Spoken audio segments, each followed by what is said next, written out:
नमस्कार सर्वांना, स्वागत आहे तुमचं माझ्या नवीन ब्लॉगमध्ये. आपली रेसिपी वांग्याचं भरीत. चंपाषष्ठी असल्यामुळे वांग्याचं भरीत आणि कांद्याची पात आणि बाजरीची निवेद हे करावं लागतं चंपाषष्ठीला. त्याच्यामुळे आपल्याला तळी भरायची आहे, म्हणून मी तयारी करीत आहे. नवीन कांद्याची पात लागते आणि वांग्याचं भरीत. त्याच्यामुळे आपण चंपाषष्ठीसाठी निवेद करीत आहे.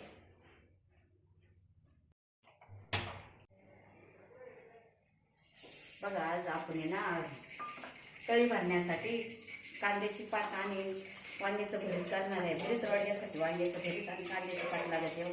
मी कसे वांगे कापून घेतलेले आहे, त्यात तिथं पात घेतलेली आहे. अशी पात करावं लागते. नवा कांदा आहे, नवा कांदा लागतो त्याच्यामध्ये कापल्याला.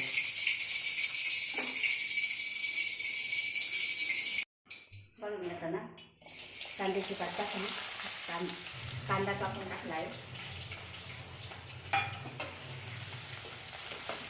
कांदा चांगला परतून द्यायचा आणि त्याच्यामध्ये वांग्याचं कापलेले वांगे टाकायचे. आपल्याला भरीत कसं बनवायचं ते बघा. असा आपला कांदा परतून झाला आहे.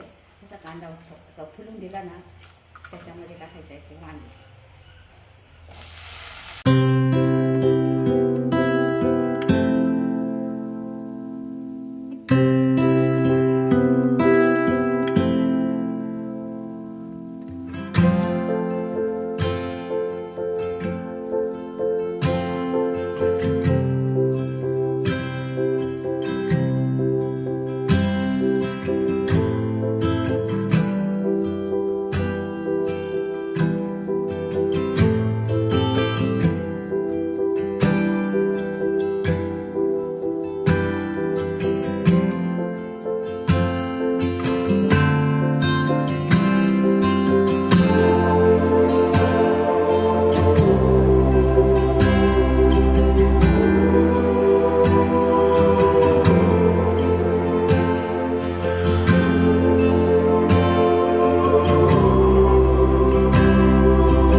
कांद्याची पात आपली.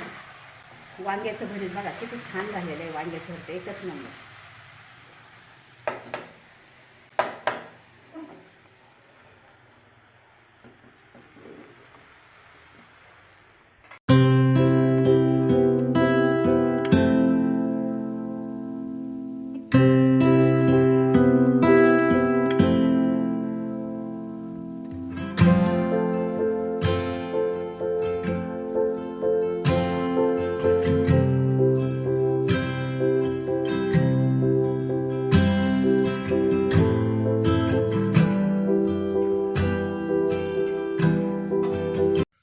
भाजीत आहे.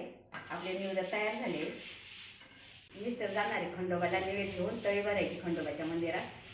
आता आपले निवेद तयार झाले.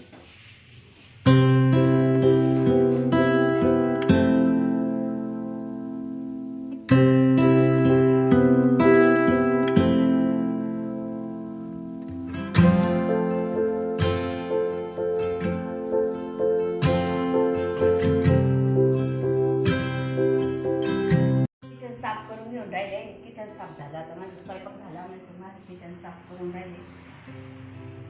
केल्या बाजरीच्या भाकरी, किती छान केली कांद्याची पात. इथं केलेली कांद्याची पात, बाजरीच्या भाकरी. माझा झाला आता स्वयंपाक. आता आम्हाला जेवण करायचे आहे. स्वयंपाक रेडी आहे. आता जेवायलाच बसायचं आहे. आता वाजला 5:15.